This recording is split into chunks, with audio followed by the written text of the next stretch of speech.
আল্লাহর হানায় কাবার গিলাফ ধরে দোয়া করতেছেন, মালিক রব্বুল আলামিন হাকামুল হাকিমিন, আমি শুনেছি 100 বছর পর পরে আপনি আবে হায়াতের পানি বের করেন। কিসের পানি? আপনি আবে হায়াতের পানি বের করেন।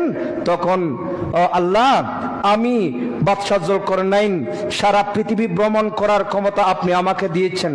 আমি পূর্ব প্রান্ত থেকে পশ্চিম প্রান্ত, উত্তর প্রান্ত থেকে দক্ষিণ প্রান্ত, আমি সারা পৃথিবী ঘুরে ঘুরে দেখেছি। মালিক, আমি আপনার এই হানায় কাবার গিলাফ ধরে আপনার কাছে আরেকটা দোয়া করি, আল্লাহ আপনি আমাকে পৃথিবীর মধ্যে আরো কিছুদিন বেঁচে থাকার জন্য আমি যেন আবে হায়াতের পানি পান করতে পারি, এই ব্যবস্থাটা একটু আমাকে করে দেন। সুবহানাল্লাহ, আওয়াজ করি বলি সুবহানাল্লাহ। আপনি আমাকে একটু কি করে দেন, আবে হায়াতের পানি যেন আমি কি করতে পারি, পান করতে পারি, একটু ব্যবস্থা করে দেন। আল্লাহর কাছে অনেক দোয়া করার পরে তিনি আল্লাহর হানায় কাবা থেকে বের হয়ে যাচ্ছে।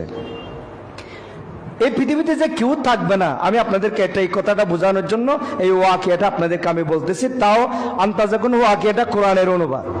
তখন তিনি কি করলেন, যখন বের হওয়ার সময় ওখানে দেখা হয়ে গেল হযরত ইব্রাহিম আলাইহিসসালামের সাথে। কার সাথে? হযরত ইব্রাহিম আলাইহিসসালামের সাথে। ইব্রাহিম আলাইহিসসালাম যুলকারনাইনকে দেখার পরে বলে, বাদশাহ সাহেব, আপনাকে টেনশন লাগতেছে কেন, পেরেশানি লাগতেছে কেন, আপনি কিসের টেনশন করতেছেন? বলে, ভাই আমি এতক্ষণ পর্যন্ত মালিকের দরবারে, এই হানে কাবার গিলাফ ধরে আল্লাহর দরবারে আমি দোয়া করেছি, আল্লাহ যেন আমার হায়াতটা বৃদ্ধি করে দেয়। আমি জানি আবা হায়াতের পানি বের হওয়ার সময় হয়েছে, আমি যেন আবা হায়াতের পানিগুলা পান করে আমি যেন আরো কিছুদিন বাদশাহীটা ধরে রাখতে পারি, বাদশাহীটা পরিচালনা করতে পারি। সেই জন্য আমি আল্লাহর কাছে কি চেয়েছি? হায়াত চেয়েছি। সুবহানাল্লাহ। বলে, ঠিক আছে, অসুবিধা নাই বাদশাহ সাহেব, তোমার টেনশন করার দরকার নেই, পেরেশানি হওয়ার প্রয়োজন নেই। দেখো, আমার একটা আত্মীয় আছে, ইনি হচ্ছে হযরত হাজির, ওনার নাম হযরত হাজির, হাজির থেকে হিজির। তুমি একটা কাজ করো, তুমি একা একা তো কষলে আবে হায়াতের পানি পাবে না, তুমি একটা কাজ করো, আমার এই ভাইকে তোমার সাথে নিয়ে যাও, তোমার সঙ্গী বানাও। ওনাকে আল্লাহ এলম হেলম সবগুলো দান করেছেন, তুমি যদি ওনাকে সঙ্গী বানাও, হয়তো দুইজনে মিলে তোমরা আবে হায়াতের পানি পান করতে পারবে। যাও, তুমি ইনাকে কি বানাও? সঙ্গী বানাও। সুবহানাল্লাহ। যুলকারনাইন আর দেরি করে নাই, ওই খাজির আলাইহিসসালামকে তিনি কি করলেন, ইনার সাথে নিয়ে ঘোড়ার পিঠে আরোহণ করে তারা কুস্তে বের হলেন। কিসের পানি পান করবে? কিসের পানি? আমার কথা আপনারা বুঝতেছেন? আবা হায়াতের পানি তারা কি করবে? পান করবে। কুস্তেছে পৃথিবীর পূর্ব প্রান্ত, পশ্চিম প্রান্ত, উত্তর প্রান্ত, দক্ষিণ প্রান্ত। আবা হায়াতের পানি কখন বের হবে, কোথায় বের হবে, কোন সময় বের হবে, উভয়জন মিলে হযরত খাজির আলাইহিসসালাম, হযরত বাদশাহ যুলকারনাইন গোড়া, ওই আল্লাহ যে গোড়া দান করেছেন ওই গোড়ার পিঠে সাওয়ার হয়ে দুইজনে সারা পৃথিবী খুঁজতেছেন কোথায় আবা হায়াতের পানি বের হয়, আরো কিছুদিন দুনিয়াতে থাকার জন্য, কিছুদিন দুনিয়াতে বসবাস করার জন্য।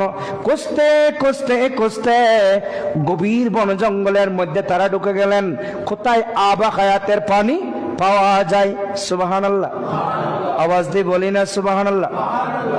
কোথায় আবা হায়াতের পানি পাওয়া যায়, কোন জায়গায় পাওয়া যায়, কোথায় থেকে আবা হায়াতের পানি বের হবে? তারা আবা হায়াতের পানি খুঁজতেছেন। খুঁজতে খুঁজতে তারা কি করলেন, বন জঙ্গলের মধ্যে ঢুকলেন, ওখানে আবা হায়াতের পানি খুঁজতেছেন। আবা হায়াতের পানি খুঁজতে খুঁজতে হঠাৎ বাদশাহ হযরত খাজির আলাইহিসসালাম, খাজির আলাইহিসসালাম এক পাহাড়ে, যুলকারনাইন আরেক পাহাড়ে আবা হায়াতের পানি খুঁজতেছেন। যুলকারনাইন এক পাহাড়ে এবং খাজির আলাইহিসসালাম আরেক পাহাড়ে। এরা আবা হায়াতের পানি খুঁজতে খুঁজতে খুঁজতে খুঁজতে দেখা গেল ওই যে খাজির আলাইহিসসালামের সামনে হঠাৎ করে আবা হায়াতের পানি উঠতেছে। সুবহানাল্লাহ। আওয়াজ দি বলি সুবহানাল্লাহ। যুলকারনাইন এক পাহাড়ে এবং হাজর আলাইহিস সালাতু সালাম এক পাহাড়ে, ইনার সামনে আবা হায়াতের পানি।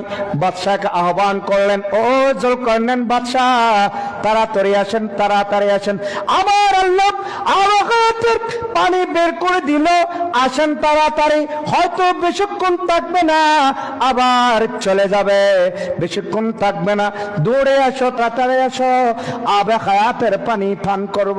বাদশাহ ওখান থেকে আস্তে আস্তে আস্তে আস্তে দেখা যায় আবে হায়াতের পানি চলে যায়, আবে হায়াতের পানি থাকবে না। ও হাজর আলাইহিস সালাতু সালাম চিন্তা করলেন, এখন যদি আবে হায়াতের পানি, হয়তো বাদশাহ আস্তে আস্তে কি হয়ে যাবে, শেষ হয়ে যাবে, পানি পান করতে পারবে না। আমি যুলকারনাইন, আমি হাজির কেমনে এই সুযোগটা মিস করব? উনি সাথে সাথে আবে হায়াতের পানি পান করে ফেললেন। সুবহানাল্লাহ। উনি কি করে ফেললেন? যুলকারনাইন পান করতে আস্তে আস্তে কি হয়ে গেল, চলে গেল। সুবহানাল্লাহ।